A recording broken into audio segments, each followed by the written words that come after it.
പ്രിയപ്പെട്ട കുട്ടികളെ, നിങ്ങളുടെ നന്മയ്ക്ക് വേണ്ടി മഹാന്മാരായ മനുഷ്യർ പണ്ടുകാലത്ത് എഴുതി വച്ചിട്ടുള്ള സാരോപദേശ കഥകളാണ് ഇനി നമ്മൾ പറയാൻ പോകുന്നത്. മോശം കാലാവസ്ഥ, അതാണ് ഇന്നത്തെ കഥയുടെ പേര്.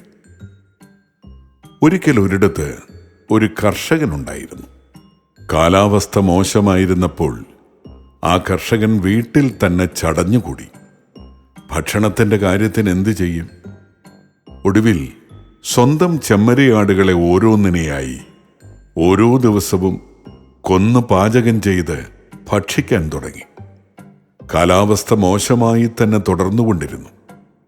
അപ്പോൾ അയാൾ തൻ്റെ കോലാടുകളെയും പാകപ്പെടുത്തി വയറിനുള്ളിലാക്കി.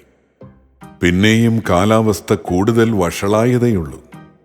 ഇടിയും മിന്നലും മഴയും മാത്രമല്ല, ഇപ്പോൾ ശക്തിയായ കാറ്റും തുടങ്ങിയിട്ടുണ്ട്. അയാൾ കത്തിയുടെ മൂർച്ച കൂട്ടിക്കൊണ്ടേയിരുന്നു. അപ്പോഴുണ്ടായ തീപ്പൊരി കൊണ്ട് അയാൾ അടുപ്പ് കത്തിച്ചു.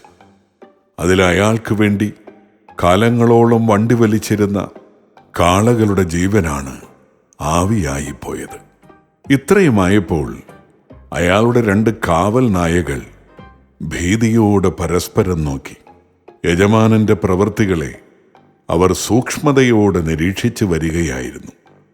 അവരിങ്ങനെ പറഞ്ഞു: ജീവനിൽ കൊതിയുണ്ടെങ്കിൽ ഉടനെ ഓടി രക്ഷപ്പെടുകയാണ് നല്ലത്.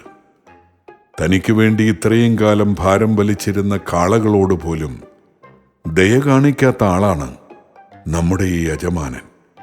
കത്തിപിടിച്ച ആ കൈകൾ നമ്മുടെ നേരെ നീളാൻ ഇനി അധികം വൈകുമെന്നും തോന്നുന്നില്ല. കാലാവസ്ഥ മോശമാണ്, നമുക്ക് രക്ഷപ്പെടാം.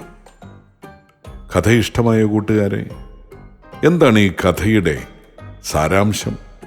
സ്വന്തം കാര്യം മാത്രം നോക്കുന്ന യജമാനന്മാരുടെ അടുക്കൽ ഭൃത്യന്മാർ ഒരിക്കലും സ്ഥിരമായി നിൽക്കരുത്.